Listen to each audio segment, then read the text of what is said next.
morning ulit mga kapatid. Public service naman tayo kasama si Dean Mel Santamaria na magbibigay ulit sa atin ng libreng payong legal. Nasa kabilang linya naman po ang ating second caller na si Agosto Poblete. Good morning. Ano po ang itatanong niyo kay Dean?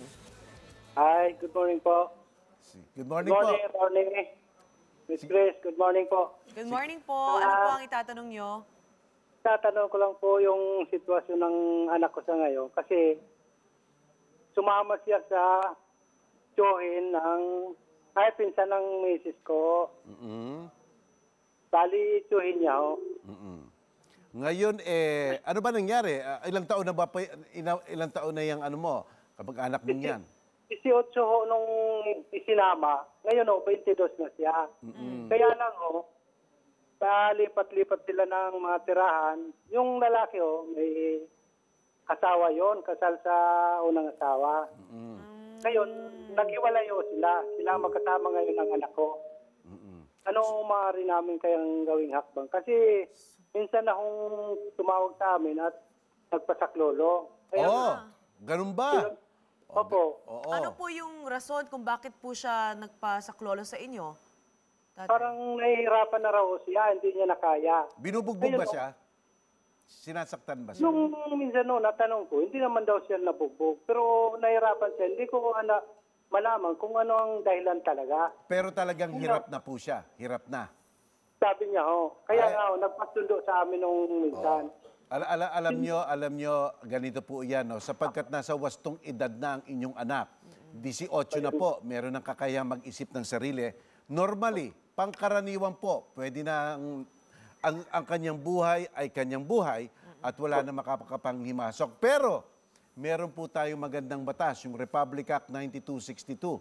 Ito po yung vowsy na tinatawag. Ito po ang mga nag-aalaga at nagpoprotekta sa mga kababaihan at sa mga karahasang ginagawa sa kanila. At ang mga karahasan po dito sexual na karahasan, physical, emotional, at saka pinansyal na karahasan. At ang maganda dito, Grace, ang pwedeng magsampa ng kaso dito, hindi lang yung biktima. Pati na rin ang mga taong merong personal na kinalaman o alam ang mga pangyayari sa bata. Kaya kung sinasabi niyang hirap na siya, sa tingin ko po, emotional violence na ito.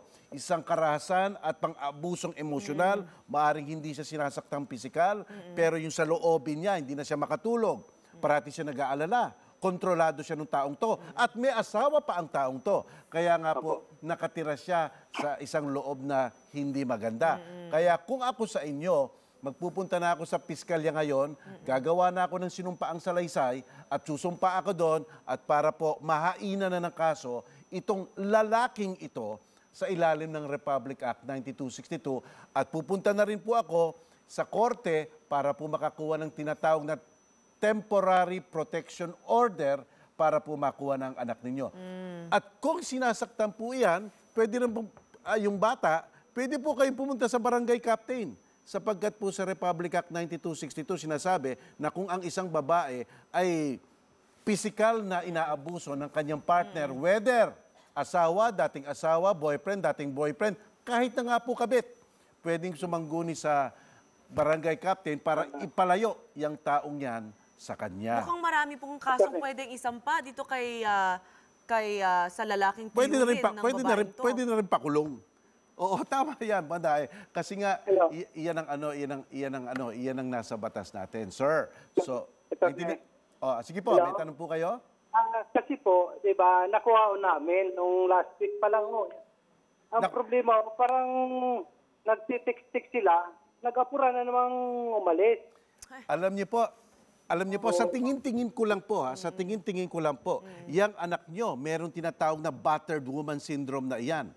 Ito pong battered woman syndrome ay isang disorder ng isang inaaping babae na bubugbugin, tapos hihingi ng tawad yung nagbubugbog, patatawarin niya na umaasang baka magbago yung lalaki. So, bugbog, patawad, bugbog, patawad, bugbog, patawad, sama ulit.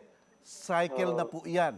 Iyan po ang tawag na battered woman syndrome. May mas malalim na pong kaayusan ng inyong anak na talagang iba na ang kilos na parang gusto niya sumama ulit na umaasang magbabago ang nambubugbog sa kanya pero sa katunayan, hindi naman talaga nang babago. Kaya dapat talagang alisin sa environment na iyan. Kaya nga po iyan ang sinasabing Republic Act 9262. Kailangan po ng anak nyo na magabayan ng isang psychiatrist sapagkat may kaayusan na sa isip niya na parang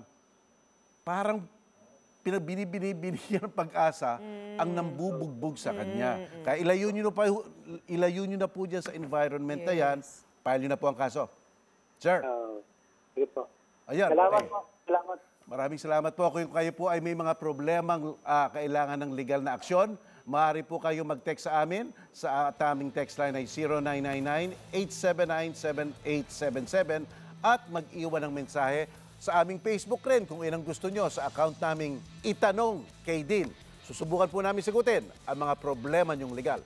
Be sure to come back. Use 5 everywhere. Copyright 2016.